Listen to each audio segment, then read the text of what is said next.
You could have warned me with that. Jeez. I have the distinct honor to introduce the governor of Florida, and that honor is not lost on me. I remember exactly where I was standing when we got the announcement that Florida schools would be closing. I was a school board member. I was standing in the school board office with the superintendent, 2 board members, and some staff. Tina and I have discussed it. She remembers exactly where she was as well. In March 2020, all of our lives came to a screeching halt. I think most of us would agree that America's children have borne the brunt of the effects of lockdowns and mandates. A mysterious illness, and then the invasion of government into our lives in ways we could have never imagined. And in this moment, when schools so desperately needed to partner with parents, the whole country saw that the relationship between parents and schools was broken. American parents watched as elected officials abdicated their responsibility, but not Governor DeSantis. Ron DeSantis erred on the side of liberty. Even at great risk, he was brave. It's no surprise to Moms for Liberty members that the DeSantis education agenda is putting students first, protecting parents' rights.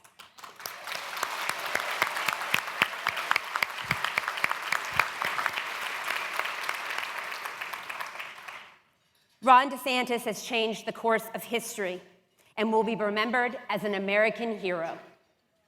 His bold leadership in Florida, reopening schools, and defending parental rights has given hope to parents across the country. His leadership has been a shining light. I talk to moms all over the country who wish that Ron DeSantis was their governor, who cannot wait. Yeah. And I am often told that they cannot wait to vote for him for president.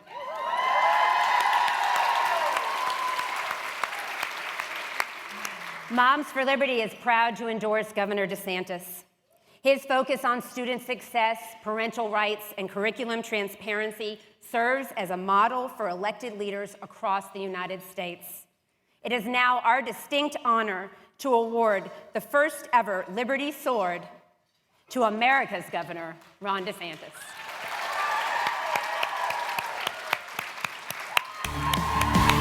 Down in sweet Florida,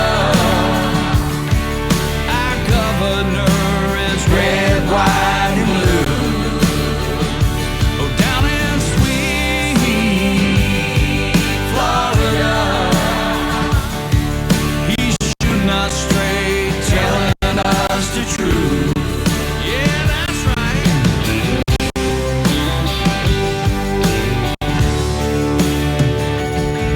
You could take it to the bank. He don't care what Brandon thinks at the White House. Governor, just 1 second. This is not just any sword. This is called a rudis. It is what the gladiators were awarded with after they had fought a long, hard battle for freedom. And so this is a representation from all of our moms here in Florida and across the country that appreciate all you've done to stand up for parental rights and freedom. Thank you, sir. Thank you, sir. It is yours. Good morning.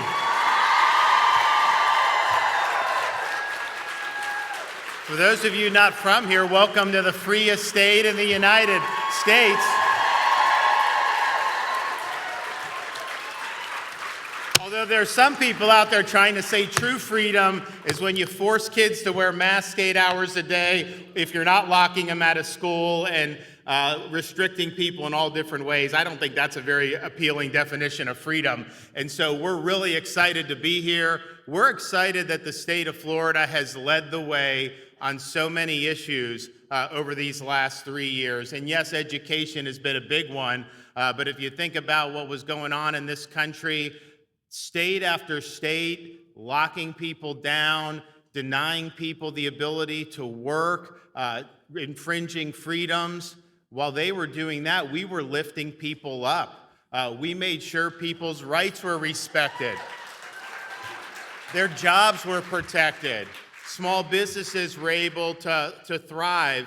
And of course, we made sure that every single kid in this state had the right to go to school in person 5 days a week. And that was much different at the time in terms of what was going on. But if you look at, okay, how did it work out in terms of what the state's doing? We just finished our fiscal year June 30th for 21-22, and our budget in the state of Florida was $102 billion. Now, what does that mean? Is that good, bad, whatever?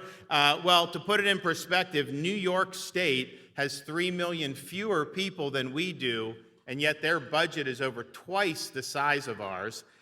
Now, we have better services, I can tell you that, better infrastructure, I can tell you that, and higher performing K through 12 school system. And we do it all with no income tax and one of the lowest tax burdens in the country per capita. And so now that the fiscal year's end, we got the final tally, $102 billion budget, and our surplus was a record, almost $22 billion in the state of Florida.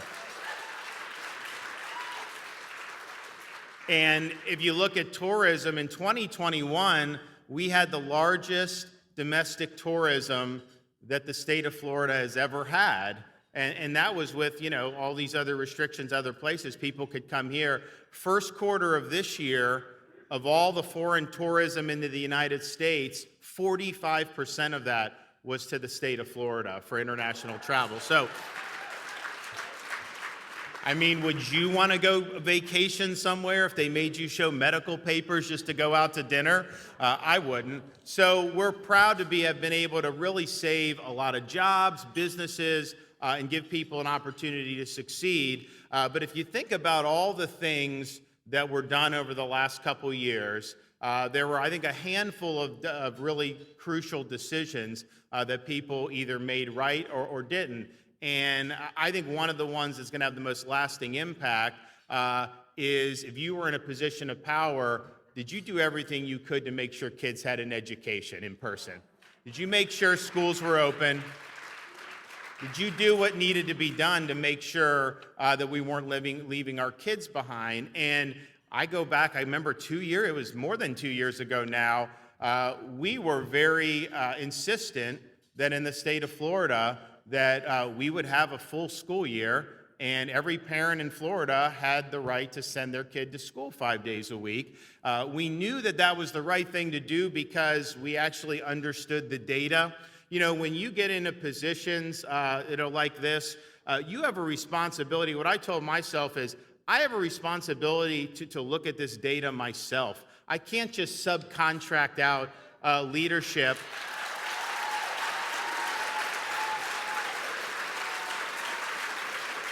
And so we were doing that, and when we set out for the schools, it was from a medical and data perspective was not a difficult decision. It was very blindingly obvious that this is what needed to be done. Now that you see this copy being produced and these things in the media saying like, oh my God, the devastating effect of school closures. Who could have predicted it would be this bad? Yeah, we predicted it would be bad.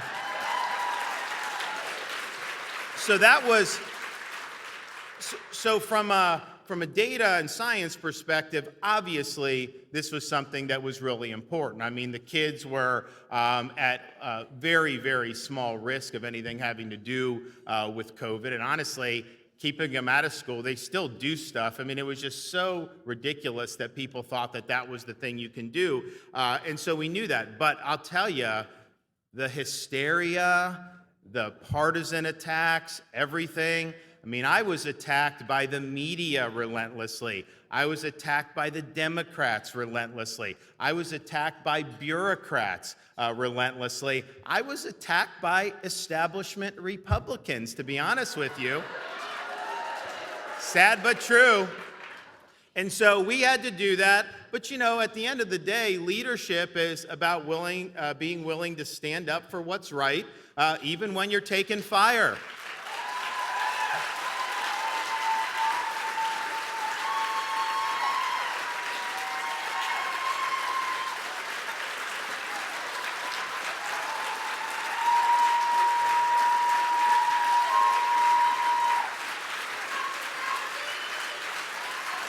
So, and honestly, taking fire, what do I care about taking fire? I mean, honestly, I get criticized when I come out of bed every morning. It's like just part of the job.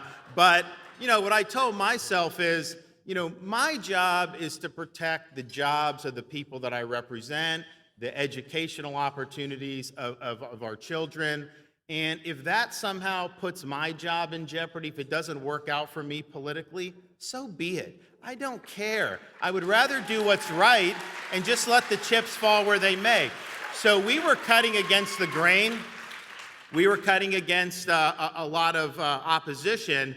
And then I remember when we had the kids, this is summer of 2020, you had some like these like ABC coming down, like they'd go to some rural school district, and they were basically saying, they wouldn't say it in these words, but they were basically saying, these yokels are so stupid, they're going to kill all the kids and everything like that. I mean, that's basically what they were trying to say.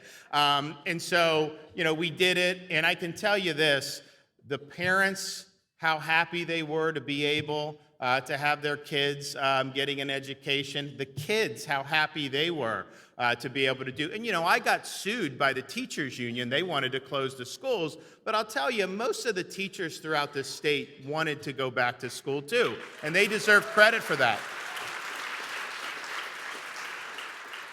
So we were able to do that. And I think that is something. So now people are looking at the learning loss and everything. So in Florida, over the last 2 years, there's been no increase, no widening of the achievement gap between rich, poor, black, white, because we had kids. And you know what? The California school closures and all these other places, that hurts disadvantaged kids the most.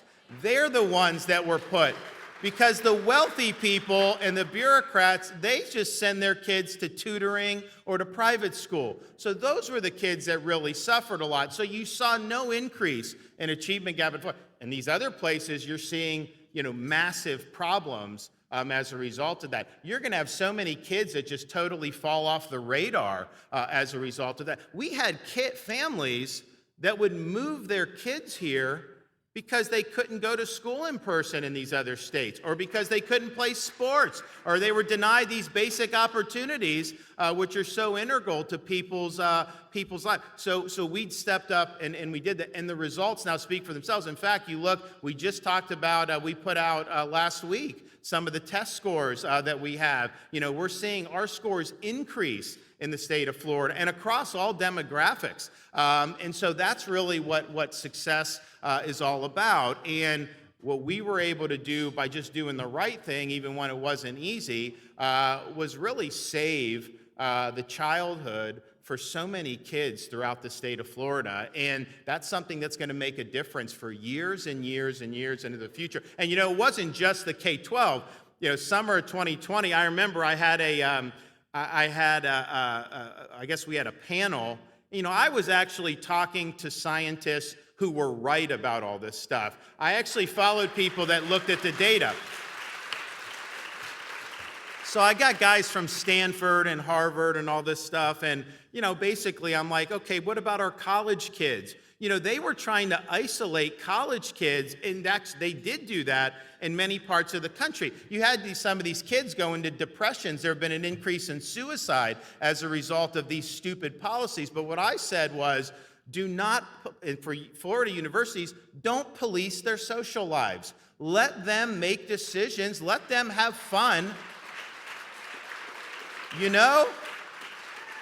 There will be positive tests, and then it'll go down. And there's not going to be very many, if any, people that even check into a hospital. That's exactly what happened. And so they were able to live. Now, they had to do a lot remote because some of the professors didn't want to teach in person in that first year, and we took care of that. But they at least were able to be on campus, and they were able to live normal lives. And so I've had some of these college kids, they probably graduated now, thanking me for that, to saving the experience. And so that makes a big difference, but that's just doing what's right and what's common sense. So we were happy to have done that. And then if you think about how Florida's led on making sure kids were in school, we were also, I think, the first, certainly big state, to discard the CDC guidance on healthy quarantining of kids.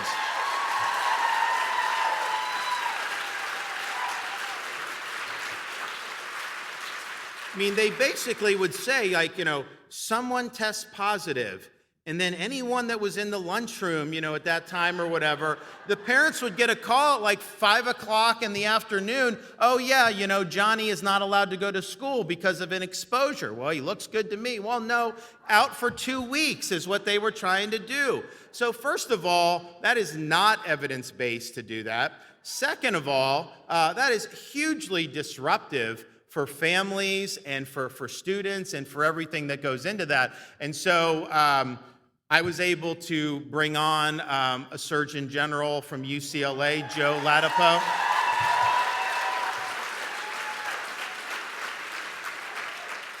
And I said, Joe, and this was like one of the first things, I said, why are they healthy quarantining? And he said, there's no reason to be healthy quarantining. And I was like, well, let's tell them to stop healthy quarantining. And we did. And so we basically did common sense. If someone's sick, fine, send home. There's nothing wrong with doing basic precautions, but to take a healthy student and to basically quarantine them for no reason was not something that was good. So we were able to do that, and that was so much better for families. It was so much better for the students. You would actually have situations where you would have with multiple siblings, like one would be quarantined, one would not. I mean, it made no sense what was going on. And so we were able to do that. And that's the thing. You can't just defer to a bureaucracy. The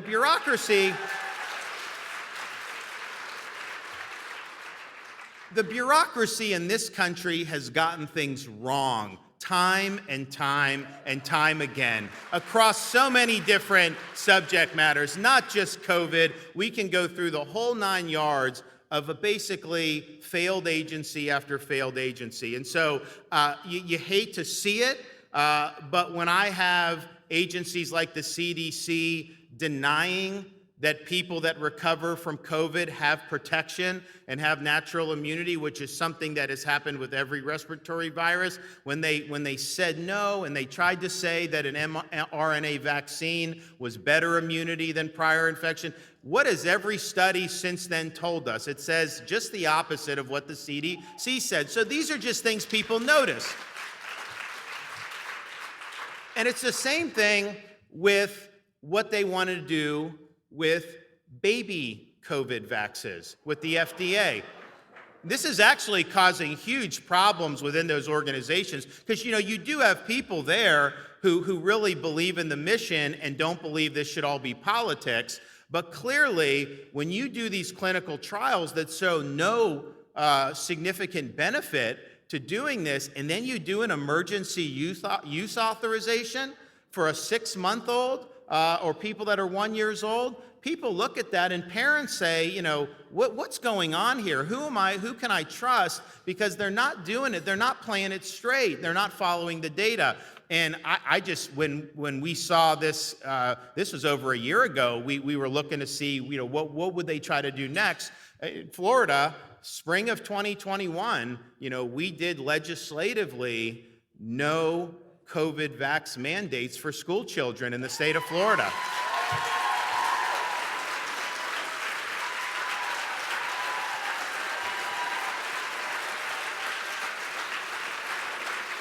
And there will not be as long as I am governor, I can tell you that.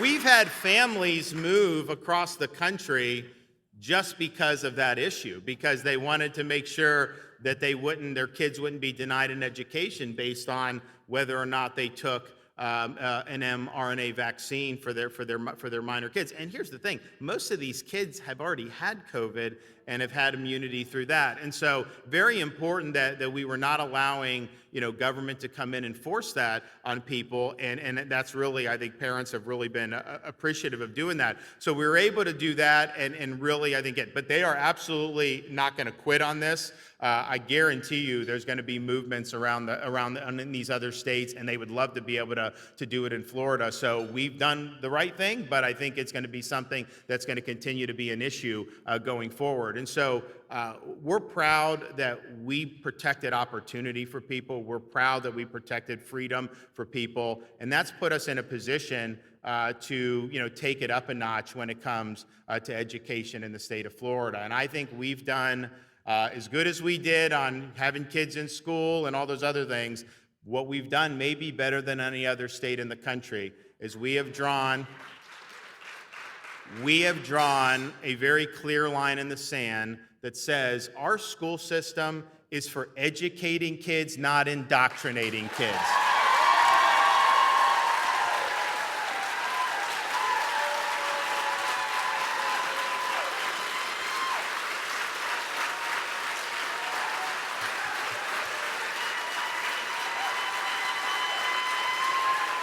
And we've also drawn a clear line in the sand to say parents have a fundamental role in the education of their kids. They have an important role, a vital role, and we have made sure in the state of Florida to not just talk the talk with parents' rights, but to walk the walk with parents' rights. We were one of the first states in 2021 to do a Bill of Rights for parents, which is very, very important, and actually was the predicate for us to make sure these school districts couldn't force mask the kids for 8 hours a day, and we were able to win that battle. We also have enacted this year curriculum transparency legislation for parents. You have a right to know what curriculum is being used in your children's classrooms. And why someone would want to lock parents out of that, why they would not want parents to be involved in that is really beyond me. But that's just something basic about being a parent. And if they're doing things that violate state standards or that are inappropriate, you have the ability to raise those issues. We actually get, we have the state standards, the education has to conform to it. We recently had these reviews that the Department of Education was doing in Florida, and these math books, they were doing woke math. And I'm just thinking to myself, like 2 + 2 = 4, right? It's not 2 + 2 = well, how do you feel about that? Is that an injustice? No, we got to teach the kids to get the right answer. I mean, that's just the end of the day. So we said, the Department of Education said, okay, these are woke books, send them back to the publishers. The media's like, oh my God, they're banning books, whatever. No, you can buy them if you want, but they're not consistent with state standards. We're going to make sure that our books are. And so, but what happened was those companies, because we're such a big state, they took the woke out and send us back normal math books.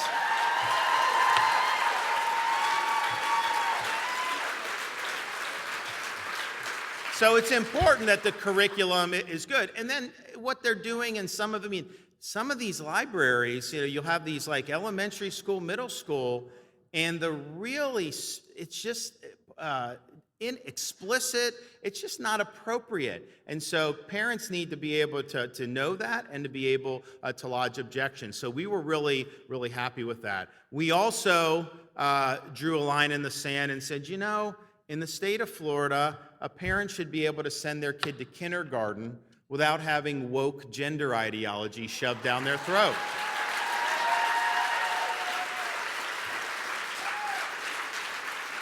We're not going to have some first grader be told that, your parents named you Johnny, you were born a boy, but maybe you're really a girl. That is inappropriate to be doing in school, and we're not going to allow that to happen in Florida.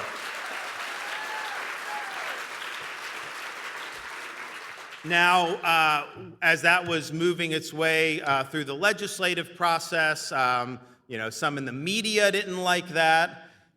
There were some in the business community, some companies you may have heard of that didn't like it. But and here's the thing, like I remember because when the legislative session is going on, things are flying everywhere. I mean, it's 60 days, there's this, there's that. The curriculum transparency bill, for example, was like, we did that and proposed it.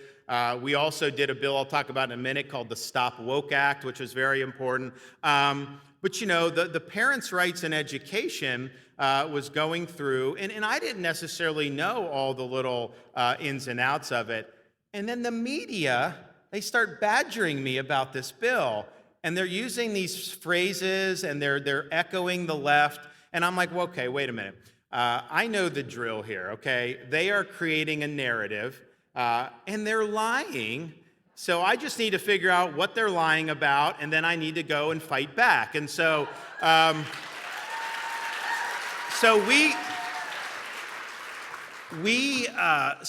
got my staff to go say, okay, what's the deal with this? They're saying all this stuff, whatever. So I'm reading it, and I'm like, okay, they want to die on the hill of forcing sexuality and gender ideology in elementary school? You've got to be kidding me. There must be something more to this.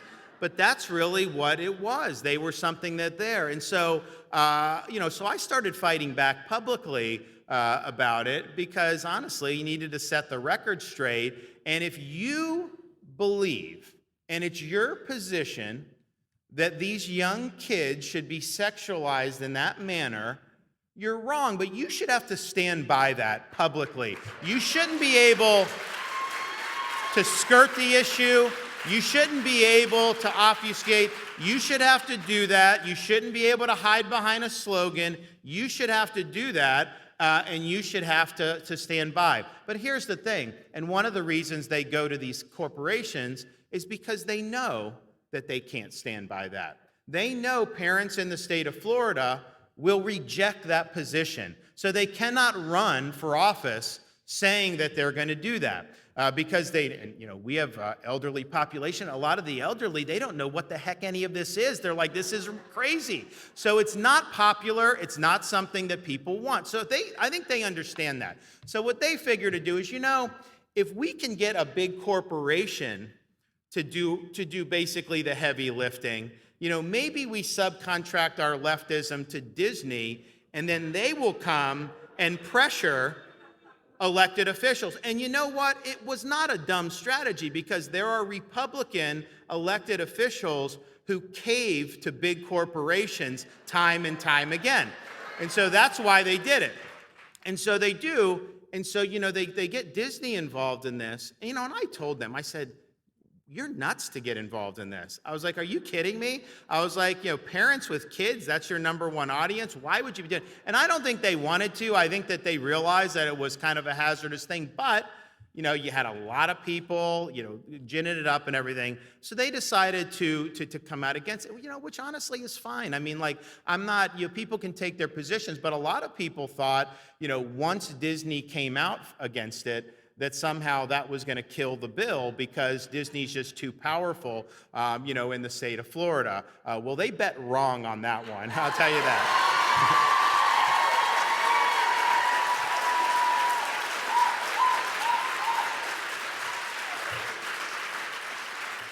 And so, they're doing the narratives, and we've seen this in corporate America before. I mean, remember when Georgia did their voting law in 2021, you had all these big companies, virtue signaling, Delta, Coca-Cola, Major League Baseball moved the All-Star game. Oh, this is like an attack on democracy. That's what they were saying. They just did Georgia's primary under these new rules, and you had a massive increase in turnout. And so those corporations were following a narrative.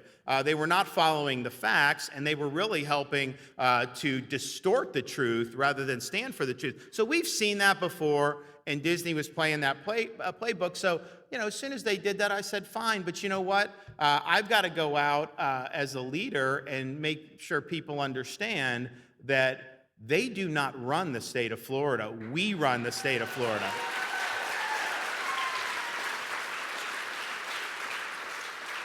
And we're not going to have our leadership subcontracted out to a corporation with close ties to the CCP that's based in Burbank, California. That's not going to happen on my watch.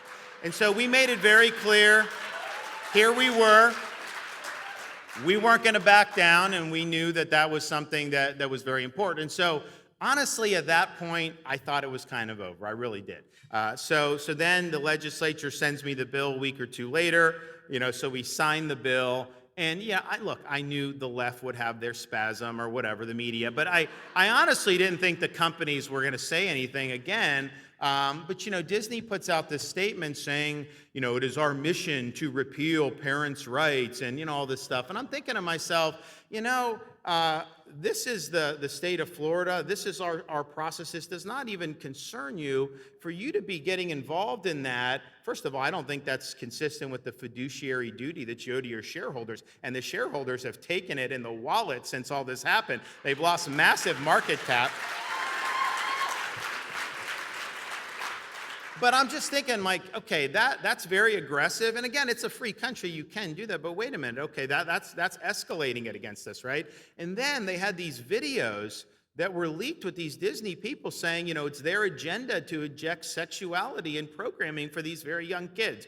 Look, I have a 5, a 4, and a 2-year-old. So maybe I'm a little bit more sensitive about this. But I think parents in this country should be able to have their kids go to school, watch cartoons, just be kids without having an agenda shoved down their throat every minute.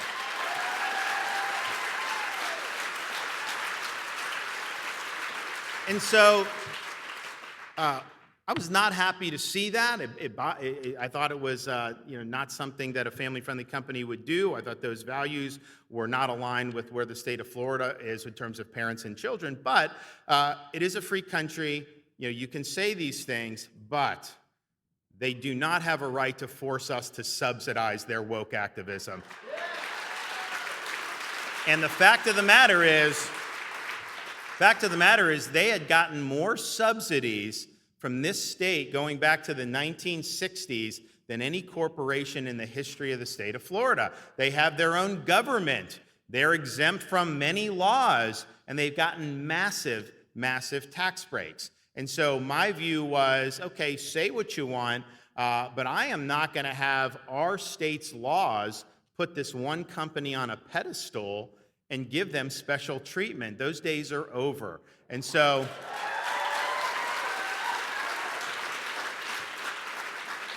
and if it's just 6 months ago, no one would have thought it would ever be possible to do. And so we went ahead and, we had the legislature in for the redistricting. We added this, and, we're now in a situation where Disney is not going to have its own government. They are going to live under the same laws as everybody else, and they are going to pay their fair share of taxes. So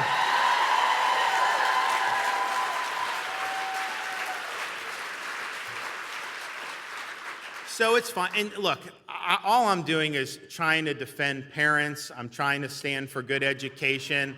I think the extent the state of Florida continues to succeed on keeping that line between indoctrination and education firm, our kids are going to benefit. Our schools are going to perform better. All these places in these other states where it's just all about the ideology, they're going to do worse. So this is really, really important for kids, and that's why we did it. But I also think just the reality is Americans are sick of some of these companies and their stupid activism. And they wanted somebody to stand up. They wanted somebody to stand up and say, no, we're not going to let you distort our political process here in the state of Florida. So I think it's had good reverberations around the country. I don't think you've seen these companies be as aggressive as on some of these issues. And here's the thing: it's an issue for self-government. It's one thing to advance things in the political arena, but when they can't get things done through the ballot box, to use corporate power to do it and to impose basically a leftist agenda through corporate America, you've got to be concerned about that, and you got to realize that that's something that we have to fight back against. And so that's what we did, and I think the state's better off for it. And I know that in terms of fairness and the rule of law is much better off for it for what we did.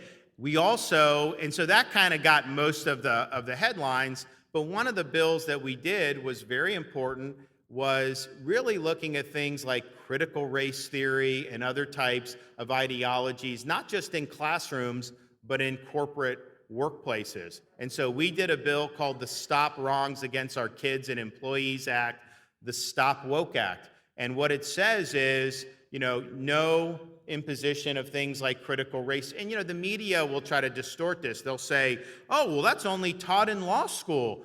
We're not saying there's a course in 5th grade or 8th grade or whatever. Of course not. But the principles and the way you're thinking about stuff, if you take a 6-year-old kid and you say because you're one color, you're an oppressor, that is wrong. That is not how you treat people.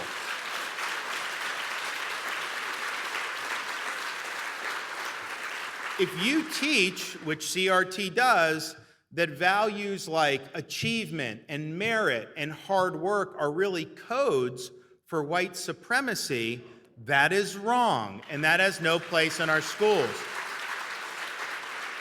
And so you never hear the left actually talk about what we're actually concerned with. They will do straw men to say they don't want people to learn about civil rights or abolitionism. Actually, in Florida, all that is required to be taught by statute, and it should be taught, and it will be taught accurately and fairly, but that's not really what, and actually there was one, someone did a mailer, a left-wing group, saying, the Florida, they're trying to erase, all these historical figures. They had like Washington and all this stuff. I'm like, wait a minute, you're the one trying to take Washington down, not me. I would be fine. If they did nothing but study Washington's character and life, we could do a lot worse in this country.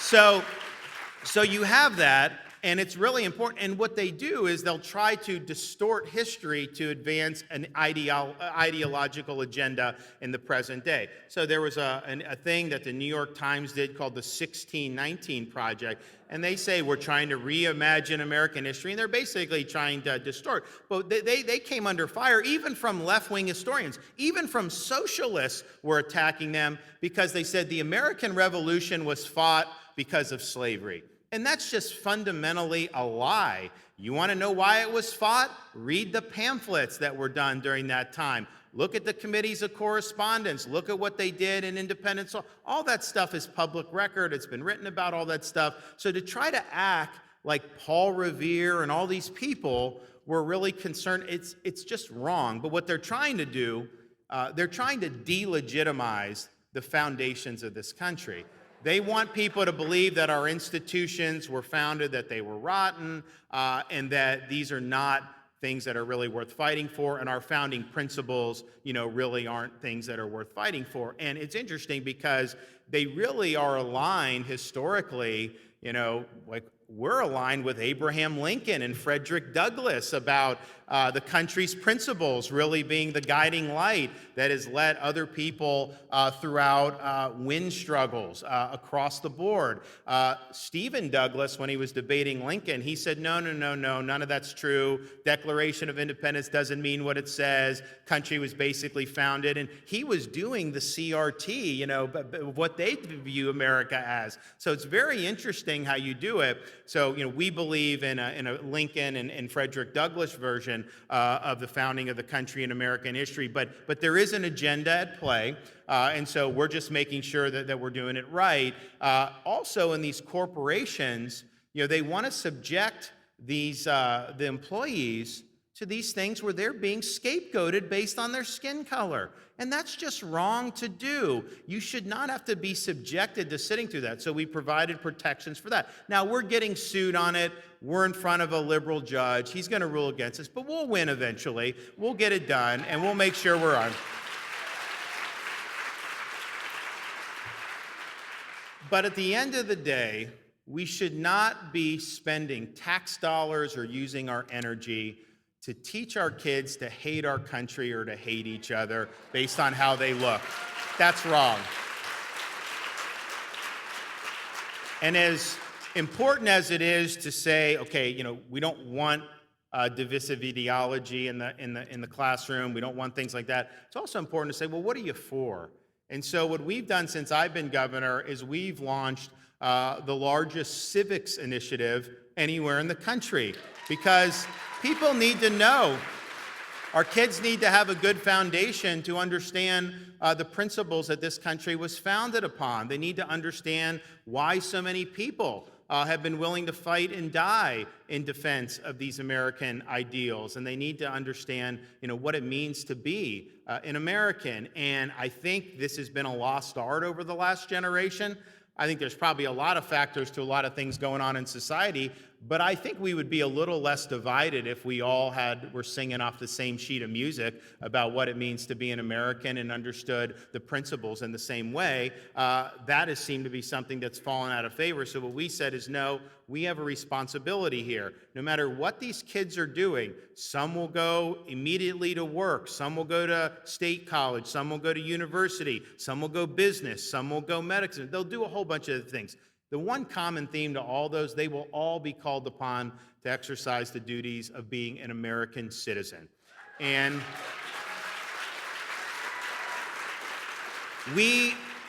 if we're just graduating a bunch of listless vessels that don't really have a sense of what the country means, then we're not doing our duty to ensure that the best days of this country are in front of us, but we're also not doing justice to the people that have come before us, that have fought and sacrificed because they thought the country was something that was worth saving. So we have a responsibility to do it, and we've done it in a number of ways. We just started doing for seniors, having them take an exam just like the immigrants have to take when they become citizens of the United States. They need to know the basics. We've got really good standards through the Department of Education. We launched a civics and debate initiative a couple years ago, and we now have, I think this year it'll be 60 of the 67 school districts will be a part of the civics and debate initiative. And in Orlando, we're going to be hosting the national civics and debate this fall. And we're really the leader on civics and debate, which is important. And it's teaching kids, when you go through civics and debate, they will give you a topic, and then they will tell you which side you have to argue. So you may be arguing a side you personally don't necessarily agree with, but it causes you to think and think of issues from other perspectives, and it sharpens your ability to think logically, clearly, and to reason properly. Sometimes you go to these very left-wing universities, everyone repeats the same stuff. Those students don't get the type of critical thinking that they need because the assumptions are never challenged. And so we're challenging assumptions and making sure that we're doing that. And then what we also have done is said it's very important that the teachers have the tools they need to teach civics and history properly. So we launched, we're calling it a civics boot camp, but it's a training program, and the teachers go through it. They get a $3,000 bonus, but you're really looking at true history. You're looking at stuff from the perspective of the founding generation, how those principles inform the creation of the Constitution, and all these other things. Some of the media wasn't happy about it because it slams the door to using that history for leftist indoctrination, and that's, the way it should be. So we're doing that, and I think it's going to make a big, big difference. And so no one has done more, and we're going to continue to do more. But, part of the things I think that we've seen over the last couple years is, yes, you can have what we're doing at the state, and we've done good policy, we've done good budgets, we've done good things for teachers, we've done good things for workforce, we've done a lot of good stuff. But the state is not going to be able to do all this stuff on its own and get everything right. It's really the local communities that need to be leading the way when it comes to their school districts.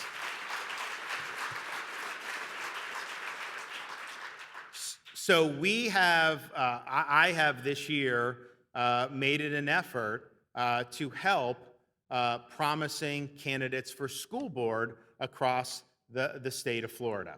And if you look at the way this has gone over the last couple years, in Florida, in the Constitution, these are, nonpartisan races, right? So the voters don't necessarily, there's not a label, so you got, and you will have kind of left-wing interests will get behind a candidate. They'll kind of package them a certain way.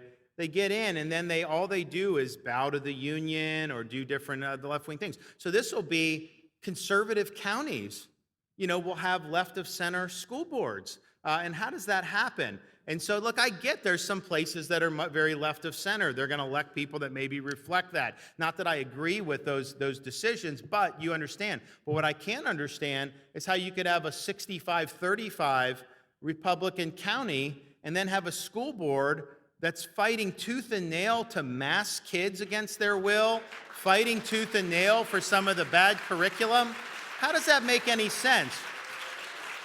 So what we're looking to do is really help candidates who are walking the walk, who have strong values, who are going to be there for parents and put the students first, and just shine a little light on that, and just help particularly some of our voters who come up to me and ask me these questions about who should do. So we've done a lot of endorsements lately. I think we've done 20 or so, 25 maybe. Is there anyone here I've endorsed for school board? Where is she? Oh, Allie, yes. Hillsborough County.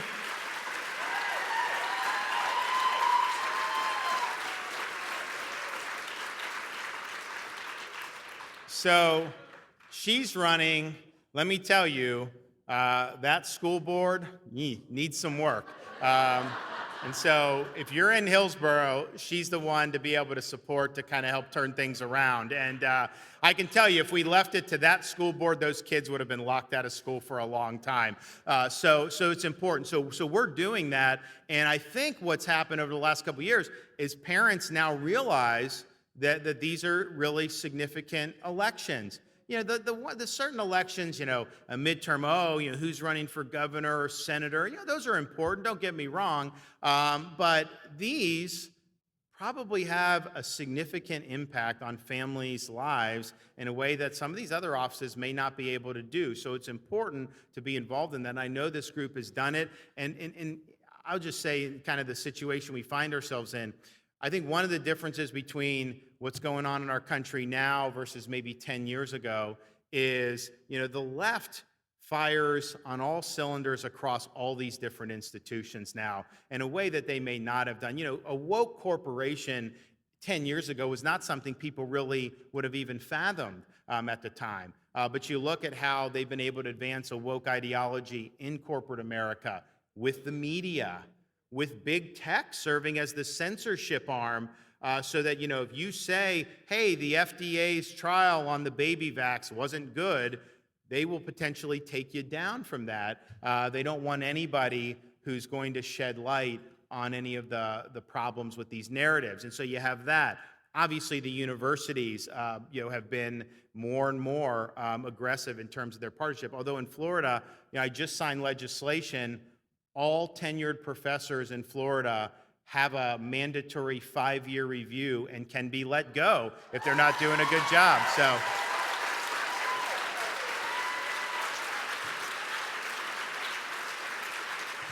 but you have that. You have bureaucrats that have become very politicized and have tried to weaponize the bureaucracy. Who would have thought that parents going to a school board meeting would have to fear FBI agents being dispatched like they were earlier this year or last year. So there's, I think, a lot of threats to freedom. There's a lot of people that will push back if you stand up and do the right thing. And so when you have a situation like that where they don't want to hear the truth and you speak the truth, man, you're going to take fire.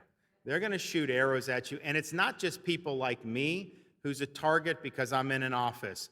It's parents who go to a school board. You go to that school board meeting and you speak the truth. Is the media going to hail you as a hero? No, they're going to try to smear you. They're going to try to dig into your background and do something and lie about you. If you're running for some of these local offices, they're going to come after you. If you're working in a business potentially, they could try to silence you. So there's a lot that's going on. There's a lot of pushback against the truth right now. So what we need more than anything, one, we just need common sense, because a lot of this stuff is not rocket science.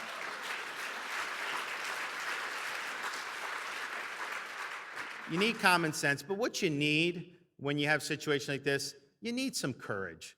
You just got to be willing to stand by your convictions when it's not easy, when they come after you, and you know the drill. I mean, honestly, I tell people, like, when I have folks in that work for me, like our Surgeon General, I said, you know, I didn't see what you did last week, but I saw you got attacked by NBC, so you must be doing a good job, so thank you. But it requires you be willing to stand your ground. It requires us to understand, you know, now's not the time to be a shrinking violet. Now's not the time to let them grind you down. You've got to stand up and you've got to fight. But here's the thing. As much as this wokeism has gotten into all these institutions, and it is a mile wide in our society, it's only an inch deep. The people of this state, and I think the people around this country, they reject this nonsense. They know they're being lied to. And if you show them, whether you're just individually involved as a parent, whether you're running for office, whether you're involved in any other capacity, if you just show people that you're willing to fight for them, man, they will walk over broken glass barefoot to have your back. And so that's what we've seen in the state of Florida, because with everything that we've stood up against and all the incoming we've taken, every step of the way, we've had a reservoir of patriots throughout this state who were standing up, and they had my back, and they have all your backs. And so we have a great opportunity in this election in August with the primaries for the school board, and hopefully we win a lot then, and then into November with my election and all these other elections to really solidify the state of Florida as this country's citadel of freedom.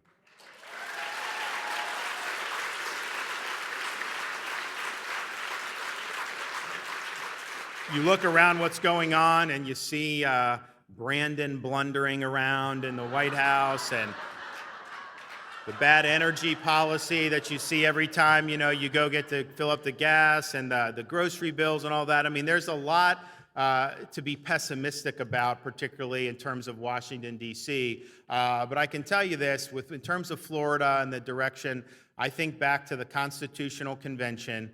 You know, during the convention, it was a tough convention. It almost failed multiple times. Finally, they come to an agreement, and as the delegates are signing the document, Benjamin Franklin stands up. He looks at the president's chair. George Washington was the president of the convention, not president of the United States yet. And Dr. Franklin said, you know, and there was a kind of a sun, half of a sun on top of the chair. And Franklin said, you know, throughout this whole time, I've been trying to rack my brain about whether that sun on the president's chair is a rising sun or a setting sun. And he said, well, with what we've accomplished today, I have more faith than ever that that is a rising sun signifying the future for a great nation. I'll tell you this, in the state of Florida, in the Sunshine State, that sun is rising here because we're meeting the challenges. We're not backing down. We've accomplished an awful lot, but we are not letting up, and we are on a mission to keep Florida free. Thank you. Thanks so much. Thank you. Where do I go?